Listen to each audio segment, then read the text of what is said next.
everybody, and welcome back to the next rendition of the Tarkir Dragonstorm limited set review.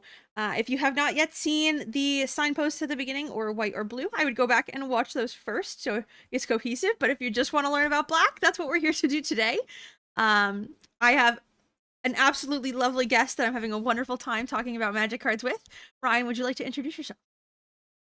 Hello, I'm Ryan. I'm one of Nicole's Sanctum teammates. We've prepped for multiple pro tournaments together and drafted a ton together. And I think always talking with Nicole about Limited is super, super fun. And so thought we would do it together this time for the set review. Having a great time. So, these are long. We're going to hop right into it. And it looks like we're starting with a banger. Our first card for the day is Worthy Cost. They print one of these in just about every set, but they've got little minor changes. It is 1 black for a sorcery. As an additional cost to cast a spell, sacrifice a creature to exile target creature or planeswalker.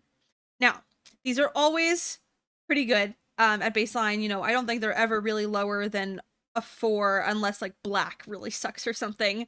However, this one I think is better than the ones that they have printed in the last couple of sets for a couple of reasons. One, the text sacrifice a creature. Black is in the like Mardu color scheme, which is the tokens like mobilize colors. And so, you're not going to need to sacrifice something useful. You can sacrifice a token that's just going to be sacrificed in the end step anyway, which is pretty cool. And it also exiles. There was one or two cards we've talked about throughout the rest of the set review where we're like, oh, if the removal in this set exiles, this card's a little worse. Exiling is always better than destroying. With Harmonize and Renew and all these mechanics that do things out of the graveyard, it being able to exile is definitely an upside. So I think, this card's going to get a solid probably 2 or 3, depending on, rares and stuff. How do you feel? I think I might go a little bit lower than that. Mobilize, it's really good with, but one of the better aspects of removal is being able to clear out blockers before you get in, and this doesn't exactly do that if you're mobilizing with it. Endure is kind of nice. You can make a 1/1 spirit and sack that, but that is sacrificing a real permanent creature. Um, this kind of effect, I think, can really vary in how well enabled it is in different formats. But I also think that like you usually don't have to draft it higher than most cards because if you're in the right space for it, it will be a premium card in your deck and will be kind of unplayable in a lot of other people's decks. So, I would maybe go with like a 5 or something for this. It's a really high upside common that you can make incredibly strong with like building a deck around it. But I don't think I would be picking it like as a premium removal spell sort of inherently. It's possible that it just ends up being that because there's like so many ways to enable it kind of trivially. I'm going to start out a little bit lower on it and assume that you sort of have to really try to make it work. And then in that case, it's more like a card that you can speculate on early or you can pick later in drafts as sort of a reward for being in a certain space. Yeah, I guess the reason I'm also a little higher on it is we've gone through 2 colors and we've entered into black, and we have not yet found a non-conditional removal. Um, and That's so, true. 1 mana exile. I It Either gets the way, it'll thing be playable, and even you'll better know than when dead. it works Yeah, and when it doesn't. for sure. Next card is Caustic Exhale. It is a single black, kind of, you'll see, for an instant. And as an additional cost to cast it, you either behold a dragon or pay 1. So it's really like 1 in a black, and then if you have a dragon, it's just 1 mana. And the effect is target creature gets -3/-3 until end of turn. So it's a last gasp for people who remember that card. And then it costs 1 mana if you have a dragon. Really good. Good removal spell. I mean, I does it didn't kill um big creatures? I didn't read the additional cost right away, and I was like, 1 mana -3/-3. What's happening? Yeah, right. It's a weird way they templated it where it's not like you can reveal a dragon and then it costs 1 less. It's like, yeah, it costs more or you reveal a dragon, which yeah, same thing, but weird templating. Um, I mean, this is a very good removal spell. It's not unconditional. It doesn't kill whatever you want. So I'd put it like around the same grade, like maybe a 4, maybe slightly better, just because it's a little bit less conditional. What do you think? Yeah, around 4 or 5 is where I would put this card. And I think it being non-conditional is the reason that I don't even remember what it was called. the final vengeance of the set. Um, is why I put the other card a little higher. But yeah, it's a totally serviceable removal spell. You're happy to take it. Take them pretty high to make sure you have removal in your deck, and you're happy to have this Magic the Gathering card. All right. So this is our black devotee, Abzan devotee. 1 and a black for a 2/1. It filters for Abzan colors. And then it's got 2 and a black, return this card from your graveyard to your hand. I think out of all of the ones we've looked at so far on Instinct, this one is the one that I'm the least excited about. It doesn't even really block. And you can get it back, but I don't know if you want your mana filtering to need to be, 5 mana to get it back from the graveyard and cast it. If you need it for filtering, it's going to be a totally playable card, and filtering is going to be important in the set, so I'm not going to put it, too low, but I think it's probably, like, if I put the other ones at, like, 4s and 5s, I think this one's probably a 6. It's, like, notably worse than the other ones. Yeah, I very much agree. Like, you don't want to get this card into combat because you need to use the fixing like on curve most of the time. And it's also just a bad blocker. Like, not being able to block a 1/1 mobilize token is really rough. I think it's going to be in this format. And yeah, like these kinds of cards, like we saw with Deathless Pilot, returning themselves to your hand, it's not something that you're going to want to spend your mana on until like the very late game most of the time. Um, it's sort of nice that your fixer can be like you have access to it whenever you want to some extent, and if you really have a card that you really want to cast, you can spend the 3 mana, spend the 2 mana recasting this, and then the following turn cast your green card, right? But like, yeah, I totally agree. This is one of the least exciting fixers, probably the least exciting one we've seen at least. So I'm good with like a 6, maybe even a 7 for this. Like Yeah, the card itself is not a card I'm excited to put in my deck. So I want to be using the fixing, and even then I'm kind of paying cost for it. So I think at best this is like an average common. I agree. Next creature, we have Unburied Earth Carver. 1 in a black for a 2/2 human warrior, and it has 2. Sacrifice another creature, put a +1/+1 counter on this creature. Again, another card that works really well with Mobilize. Shocker. Yeah, like this gets free 2 mana add a counter essentially with your Mobilize stuff. Pretty strong. I mean, the 2 mana 2/2 as a baseline is like not that good, but it doesn't take that much work to make it totally fine.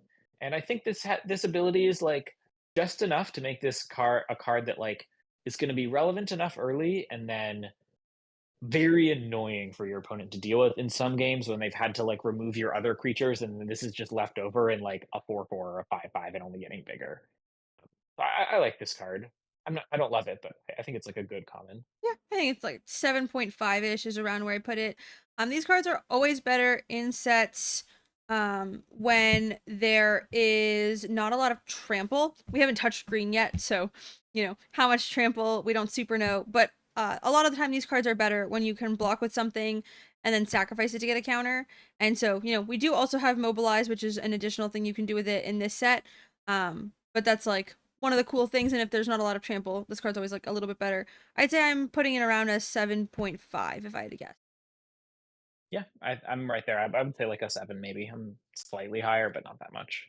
All right. Our next card is Delta Bloodflies. This is 1 and a black for a 1/2 fly insect. Whenever this creature attacks, if you control a creature with a counter on it, each opponent loses 1 life. Okay, so black, green, and Abzan both touch counters with, and then like, oh, I guess Yeah, also the renew mechanic. So there's a good amount of things that touch counters, but a 2 mana 1/2 flyer is not particularly exciting.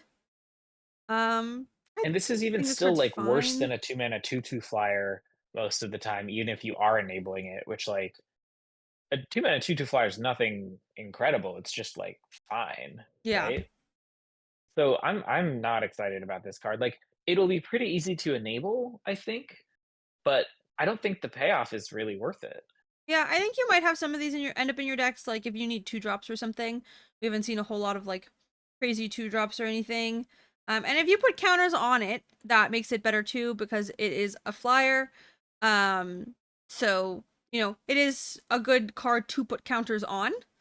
That's Um, true, actually. Yeah, that's actually, I think, a one big counter part of on this this card. I think makes it it a probably is around a totally different 7. card.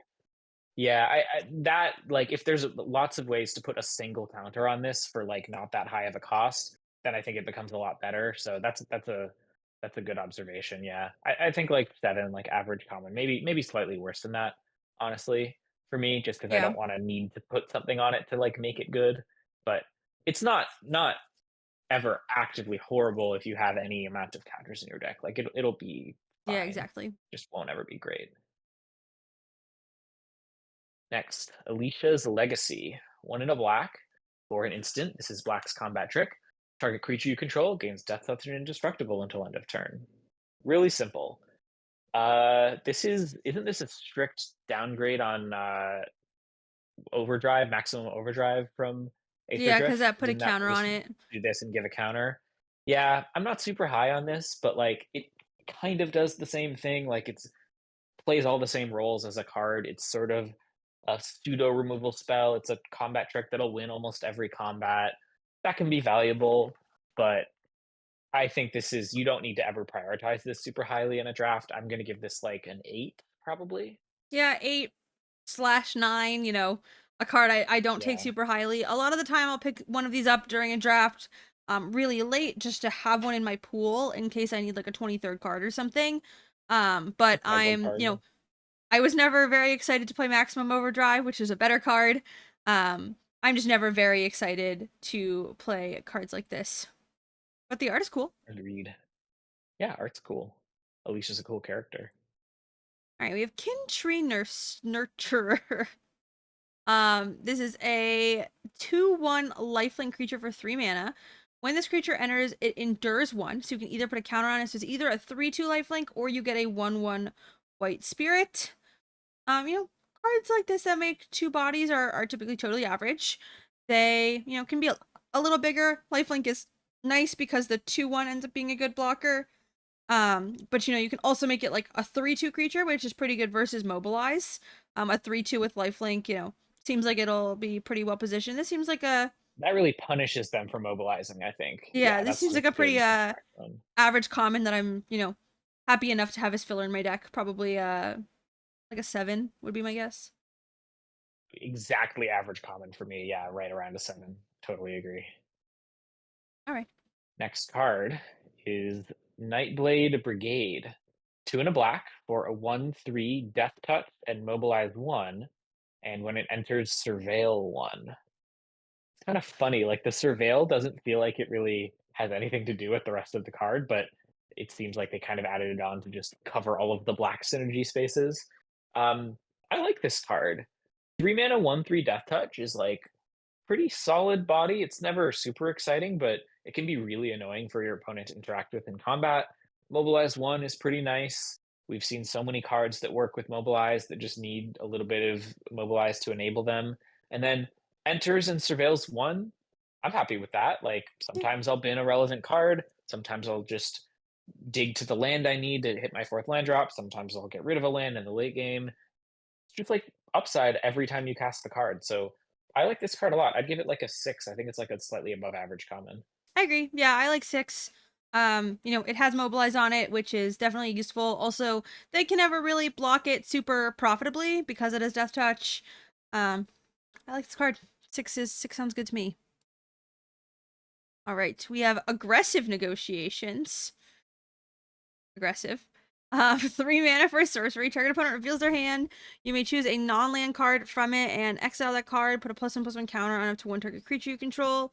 It's a Thoughtseize that puts a counter. It's a sorcery. It's 3 mana. These cards, I think, generally, unless they cost them well enough, don't see a lot of play in limited. Sometimes like I'll sideboard one if I know my opponent has a really big bomb or something. But that doesn't mean I'm taking it early. If I really need the counter, maybe I'm considering playing it, but even then I think it's just a little too overcosted. Like I'd rather do something else. This is probably at about a 9 for me. I just don't like these effects in limited. I agree. Yeah, this screams sideboard card to me. It like obviously is enabling some of the counter synergy stuff, but I don't think that makes it worth playing. It's not horrible to play as like your 23rd card. You can play it. It's not, ever embarrassing, that embarrassing at least. Um, better card than sealed because there's more bombs to note. But It like, screams. yeah, That's rather I'm good with the aggressive. 9. All right, no more Yep, negotiating. no more. Next card is Dragon's Prey. 2 and a black, and this is again this weird card. It costs 2 more to cast if it targets a dragon. So most of the time it costs 3, but if you're killing a dragon, it costs more. And then destroy target creature. So it's literally murder, except costs 5 if it's targeting dragons. But murder for single black instead of double black is like pretty nice. Especially in a set with like a lot of colors because it makes it easier to splash it, which is always Right. a pretty big problem with murder. I think it's a pretty, Yeah, I mean, this seems like a sweet removal spell. pretty It's premier removal pretty spell. unconditional. Sometimes it'll cost 5, and that'll be annoying because the creature you'll need to kill is a dragon. But like, I think there are enough non-dragons that like really matter in this set that this is going to be pretty much just a removal spell, and then if you need to kill a dragon with it, you can. Like, you could easily imagine this just reading 2 and a black, destroy target non-dragon creature. We'd like that card, I Yeah. think, right? And that's just this is strictly better than that. You can kill dragons with it if you need to. So, um, really good. I would definitely consider splashing this in like almost any deck if I can do it easily. I'm on like a 3, maybe even a 2 for this. I Yeah, don't know. I'm pretty high on it. that's exactly where I'm at. I think that these removal spells always end up in like exactly a 3 for me, where like you take them over a lot of like decent cards, but you don't take them over like very good rares. Which I guess in my head I don't know whether that's 2 or 3, but 3 Two sounds and a right. half. 2.5. Yeah. All right, we have Sand Skitter Outrider. This is 4 mana for a 2/1 menace creature, and when this one enters, it endures 2. So it either gets 2 counters, becomes a 4/3, or you make. Oh, interesting. Okay, so it does not make 2/1/1s, it makes 1/2/2. Yep. I don't know if that was instinctual to me. So it's either a 2/1 and a 2/2, or a 4/3 with menace. Um, it's fine. I mean, it makes a token. It Very fine. Yeah. Like Menace on a average 2/1 is common. not super adventurous, but I also don't really want to play a 4/3 with Menace. I think I don't really care for this card. I probably put it at an 8. Yeah, I think yeah, I agree. Like even a little bit worse than an average common. 2 bodies that matter for 4 mana can be really good in some formats. So like I could see it being better than that, but my instinct is to start it lower. I think I like an 8. Yeah, I agree. I think it would be better if it made 2/1/1s. I agree. Yes, I think Endure would definitely be better if it was formatted that way. Okay. Cruel Truths. 3 and a black for an instant. Surveil 2, then draw 2 cards. You lose 2 life. Pretty simple. Um, I think this is like generally pretty expensive for this kind of card draw, both in terms of the life and the mana. Instant speed is nice. And like there will be decks that want this card just because they want some card selection and card advantage and might have some graveyard stuff going on. But never a card you're going to have to pick highly, I don't think. I like putting it at like an 8, probably. That's where Yeah, I'm leaning. I'm fine having one in my deck if I really need to, but I'd prefer not to. Yep, exactly. I agree. All right. We now have the Adorned Crocodile. It is a 5/3 for 5 mana. When this creature dies, make a 2/2 zombie druid creature token. And then this one has renew for 1 mana. Exile this card from your graveyard, put a counter on target creature, activate only as a sorcery. Brag Tusk, is that you? um, I think this card's like fine.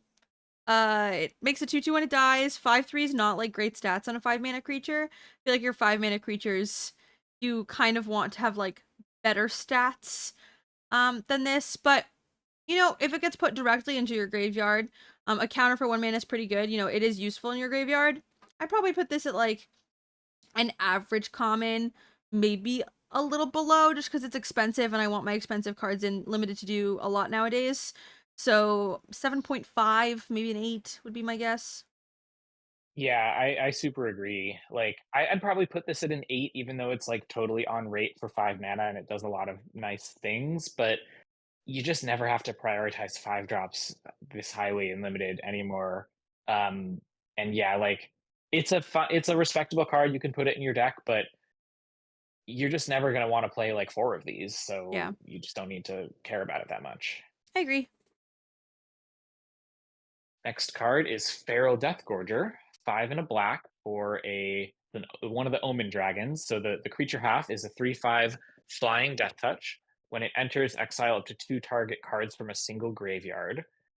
So that notably does you can target your own graveyard and enable your like leaving graveyard stuff. And then the Omen is 1 and a black for a sorcery. Put a +1/+1 counter on up to 1 target creature, draw a card. So that kind of plays in the other synergy space, the black green counters synergy space. Um, Combined, these effects both I think are pretty strong. Like a 3/5 flyer for 6 is nice. The cantrip and put a counter on something is pretty nice as well. So like, I don't know, I'm happy with this card. It works well with Yeah, our 1/2 like a flyer. it does, it does. Yeah, that's a pretty nice curve. I'd give this like a 6.5, maybe a slightly better than average common. Yeah, I agree. I like that. I'm also just noting that the 3 and a white 3/4 that exiled cards from earlier, if that exiles cards from any graveyard, then there's also that thing where you can exile cards from your own. Even though it's not in the Sultai space, there will probably be interactions with that, so just look out for that. Yeah. All right. Our next Alright, card is uncommon. Desperate Measures. They've been making a lot of instants kind of similar to this recently. It's 1 black for an instant. Target creature gets +1/-1 until end of turn. When it dies under your control this turn, draw 2 cards. So there's a couple of things that I think make this really interesting in this set. Um, One, it's like kind of a cool combat trick where like if you're exactly 1 power short, then you get to use it to trade the creatures off and draw cards, which is cool. But it can also be like 1 black, sack your token, your mobilized token, draw 2 cards, which is pretty cool. I think this is probably like comparative. I would say like Locust Spray was like the similar card in the last set, which if you had something that really cared about cycling, maybe you cared. This seems a little better than that if you're comparing it to that. Like it's um, there's a lot of times I think you may do this on your own creature to draw 2 cards, which seems, pretty cool. If I put Locust Spray at a 9, I put this at an 8, maybe like a 7.5 if it ends up being, you know, I think it's cheeky. It's one of those. Take. This card's a banger. I I think could this see it. card is like basically it reads single black, draw 2 cards, cast this card only in the mid to late game. And then it also has the buyout option of killing a 1 toughness creature, which is like sweet and nice, and you'll take that sometimes. Mhm. And it's like great to have that on the card. But like, I can't really imagine a game of limited where there isn't some kind of trade in combat happening, and you just get to cast this opportunistically to draw 2 cards whenever that happens, Yeah. right? Like, I think this just almost reads single black, draw 2 cards when combat happens, which I think is just really strong, right? Like that's just a super efficient way to get card advantage. Yeah, I definitely think the card is cool. I just don't think it'll need to be taken super highly. Um I do think that there are probably like more specific decks that want it. I also think that like nowadays our instants and our sorceries do a lot. Um and you need to have like X amount of creatures in your deck. I could definitely see it being higher. I could go up to like a 6. I don't know if I think it's quite a Okay. 5. But you've I you've don't know. convinced me this card I is better. like I think drawing 2 cards counts as a lot for me for 1 mana. Like I I don't know. I'm gonna give this card I want to give it a 3. Um I think this card is like really good. I'm gonna give it a 4. I'm gonna be a little bit responsible, but like this is one of the cards I might be highest on relative to consensus in the set. I Yeah. think it's just like a straight up a banger. It's fun because these 1 mana spells in sets are either like absolutely unplayable or absolutely bangers. Just generally, Yep. which I think is kind of cool. All right, no more I'm desperate struggling on the measures. side of banger here, I will say. I don't think we're this desperate currently. We'll have to move on. Okay. Alchemist Assistant. 1 Look in a at this black for monkey. 2/1. It's a monkey with lifelink. And it has renew, exile it from your graveyard, and put a lifelink counter on target creature. Activate only as a sorcery. So, Child of Night, from people who remember that long ago in core sets, just got an upgrade. Wasn't Weirdly, it's Child an of Night in uncommon. Foundations? That's not long ago. Was it? I think Oh, I don't so. remember. Or maybe it was Okay, it was in probably in like Innistrad? the. No, I think you're right. I think it was in like the Foundations like deck builders toolkit thing or something. It's one of those cards that you're like, that's in standard, but it's not relevant to be in standard. Um, yeah, I mean, this card's like pretty sweet. It does your graveyard stuff in the like black and blue and green graveyard space. Uh, Lifelink counters are really nice. Like you can put them on big creatures and get huge swings in. Um, the 2/1 body and the 2/1 lifelink is just like not that impressive. I think it'll trade off for something without much value, but the card in the graveyard is like pretty nice. So I'm not super high on this. I'd put it maybe at like a 6. Where are you? I agree. I think almost like, yeah, 6. I like 6. I think 6 is a good number. Um, I did also look into this. Child of Night has not been printed since Guilds of Ravnica. My guess is I recently drafted Iconic Masters, and that my guess is that's what I'm Oh, there confusing you because go. it's an Iconic Masters. But That's funny. that's okay. This one's not a Child of the Night. This is a monkey, so it's got to be like at least a little better. Monkey of the day. Monkey of the day. All right, our enchantment of the cycle, corroding Dragonstorm.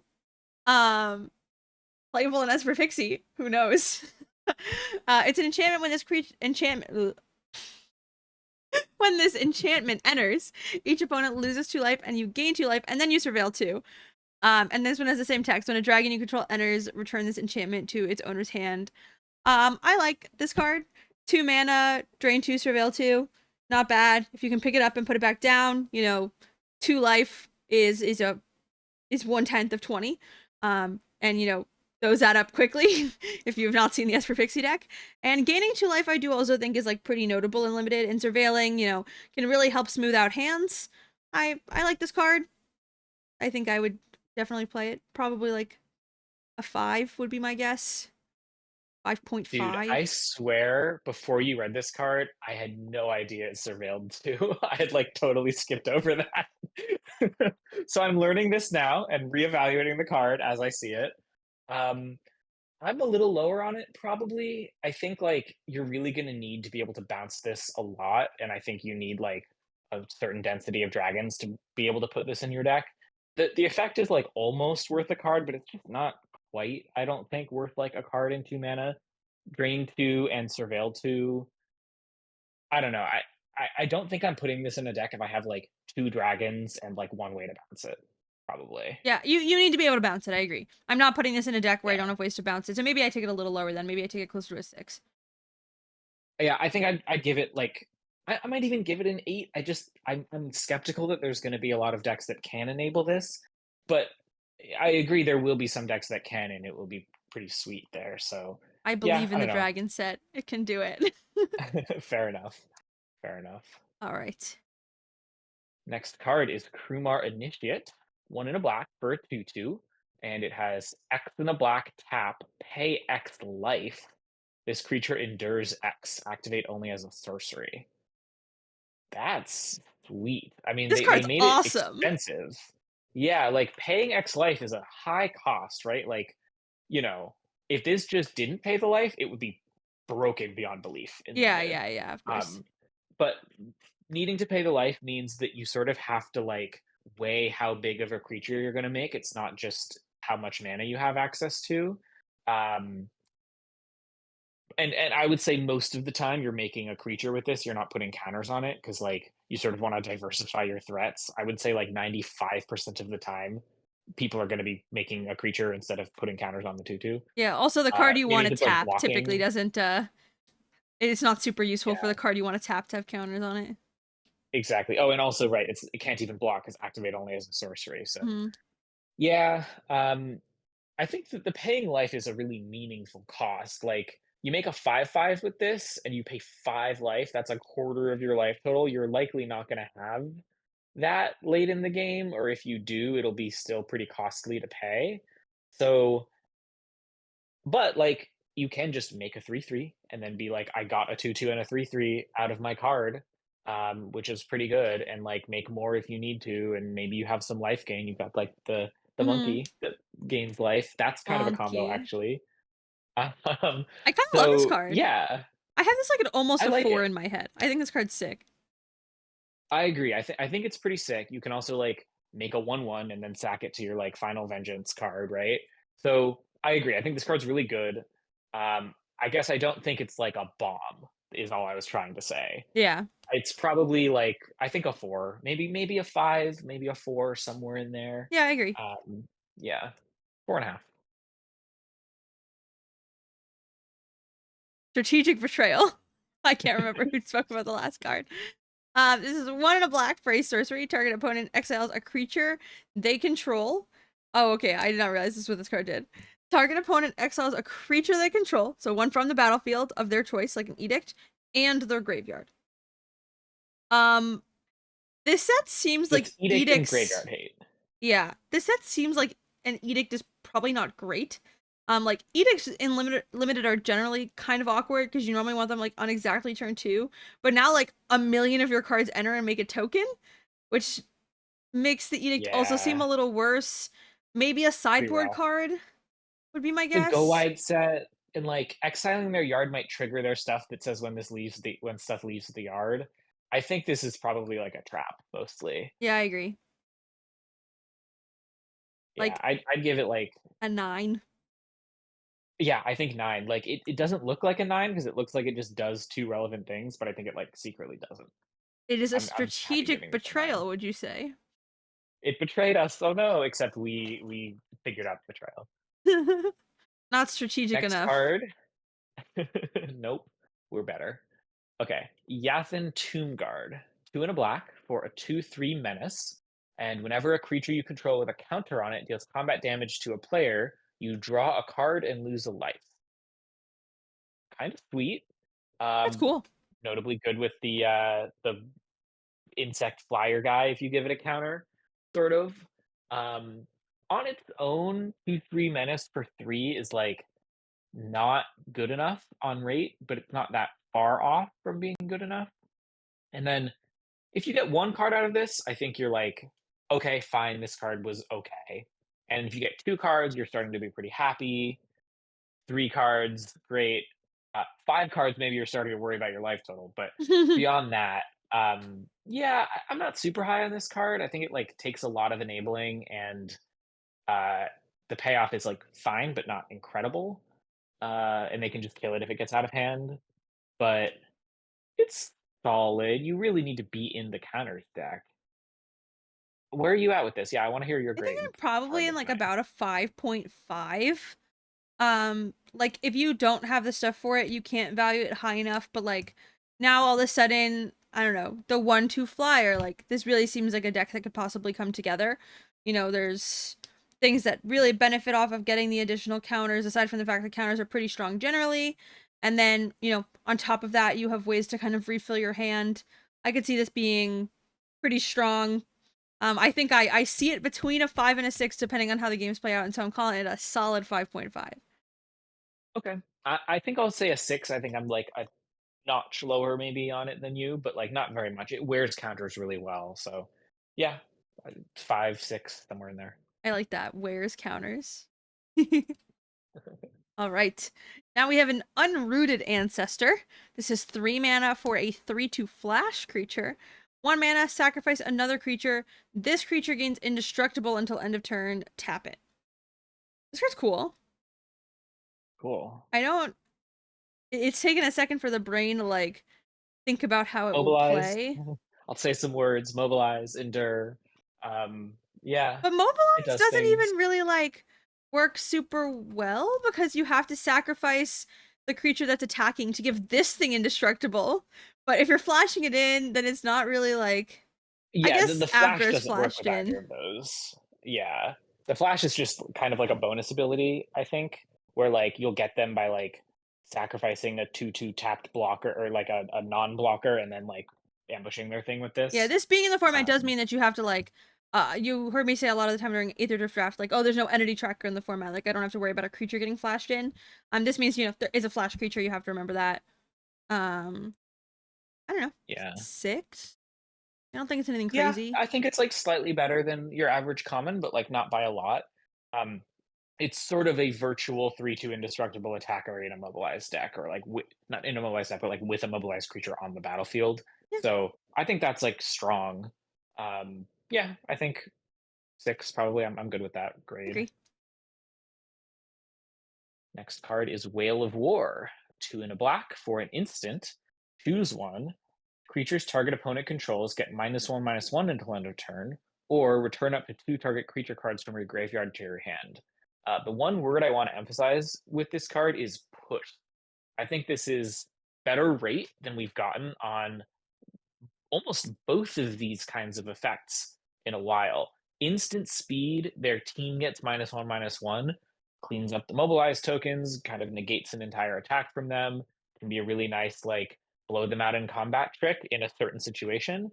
And then 3 mana for return 2 creatures from the yard is about the rate we usually see that effect printed at, with like minor bits of upside. But this can be an instant, so you can just like end of their turn, cast it, and sort of get a really good divination and like win a grindy game.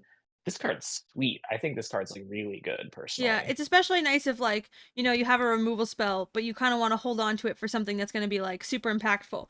Then, you can pass the turn and you don't have to be worried about wasting the mana because you're going to be able to like use some sort of effect anyway.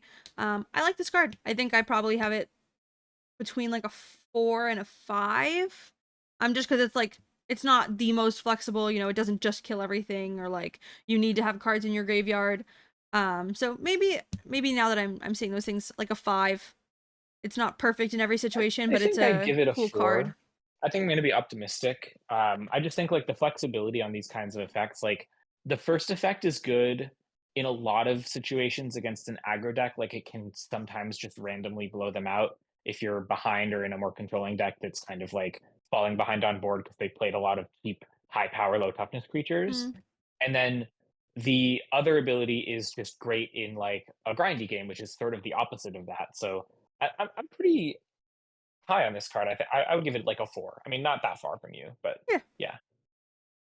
All right. We have Venerated Storm Singer. This is 4 mana for a 3/3 with Mobilize 1. And whenever this creature or another creature you control dies, it drains your opponent for 1. I think that they did a good job not putting this card at 2 mana. Normally these drain effects on creatures are often at 2 mana, and I think in this set that would kill you way too quickly.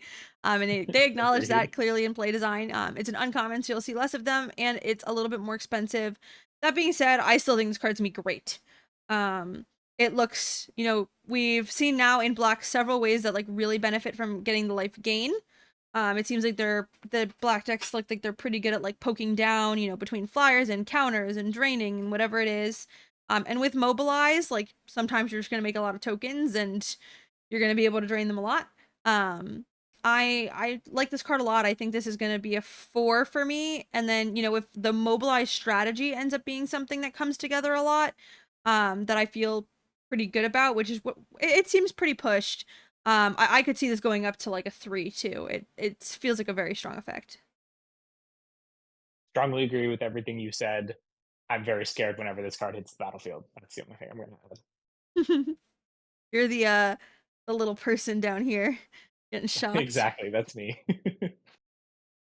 Next card is 100 Battle Veteran. Oh, this guy's done 100 battles. That's scary. 3 and a black for a 4/2. As long as there are 3 or more different kinds of counters among creatures you control, this creature gets +2/+4, so it becomes a 6/6. And notably, I just want to restate that 3 or more different kinds of counters, not counters, but kinds of counters. So you need 3 different counters to pump this. And then you may cast this card from your graveyard. If you do, it enters with a finality counter on it. So that kind of brings you one step closer to those 3 counters because of the time you won't have a finality counter. Um, yeah, this is an interesting card. I think it's quite good. Yeah, it What do you seems like it's think? gonna be good. I mean, we've seen like a couple different ways to put counters on things that aren't +1/+1 counters. Um, I think we'll probably see more in multicolor as well. And it entering with a finality counter means like, the Child of Night plus a counter, or like a plus 1/+1 counter means that it comes back as a 6/6. And even just like a Yeah, 4 mana 4/2 that dies and comes back is like that's not bad. is pretty Yeah. good rate, I think, generally. And then, a lot of the time it's gonna die and come back as a 6/6. I mean, this card seems pretty good to A lot me. of the time you get to just, like, discard this card, right? And it's just, like, Yeah. a free card sitting in your yard. Yeah, I think this card's quite good. I'm giving it, like, a 4, Yeah, maybe? that's about where I'm at. I Yeah, agree. sweet. Sweet card. I agree. All right. Salt Road Skirmish. This is 4 mana for a sorcery. Destroy target creature. Create 2/1/1 red warrior creature tokens. They gain haste until end of turn. Sacrifice them at the beginning of the next end step. Okay, so this is a sorcery card that says mobilize when I cast it for 2. Yep, I think this card's exactly. good. 4 mana, removes anything. And then on top of that, like the turn that you play it, it can really push a good amount of damage with making additional tokens and they die. This card seems good to me. A 4, I maybe? would describe this as the only mobilized card in the set that works with the Final Vengeance. That's a great turn 5. You, Oh, like, that's sick. kill Yeah. 2 of their creatures and make a 1/1 attacker and just get in with everything. That's incredible. I'm gonna love setting that up. Yeah, this card is really good, I think. Slightly underrated for a removal spell, but, like, getting 2 attackers out of that kinda makes up for it, and then any synergies is just gonna go off with this. So, yeah, I'm really high on it. I could even see, like, a 3, but it's Yeah. probably just too expensive for that. I think a 4 is reasonable. Yep, that's exactly how I felt.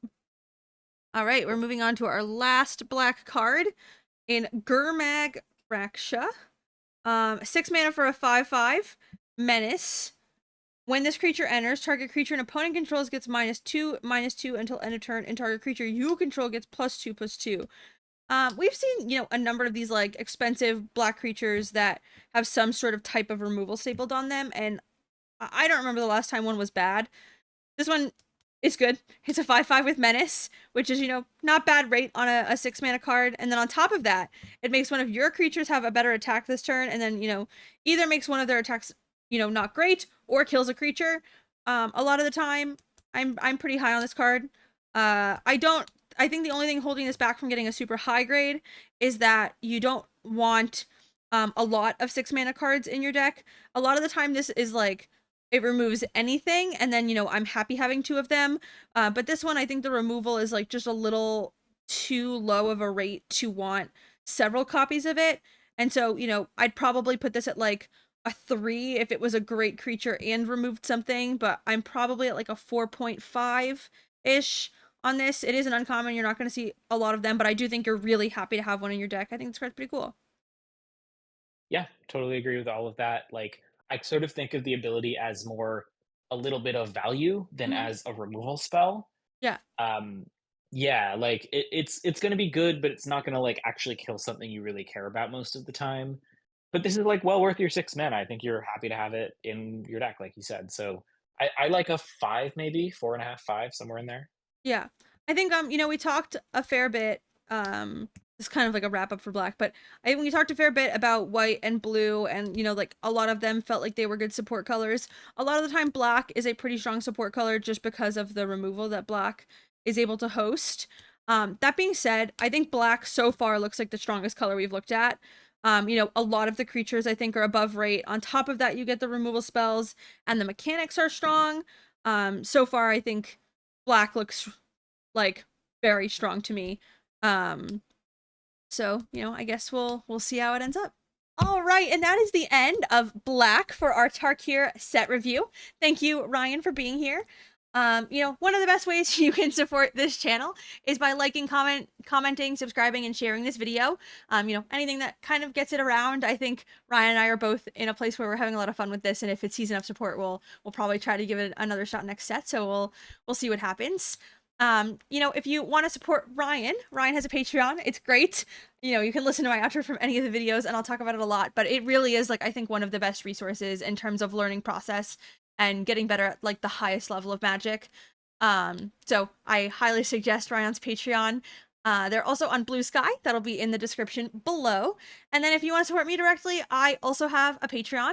There I've got deck guides, things like that. I'm sure I will spend a lot of time talking about Esper Pixie and all the cards that it possibly gets from this set. I think there's a couple cool directions you can go with that. And we'll see how it goes. We will see you guys in the next part of the limited set review.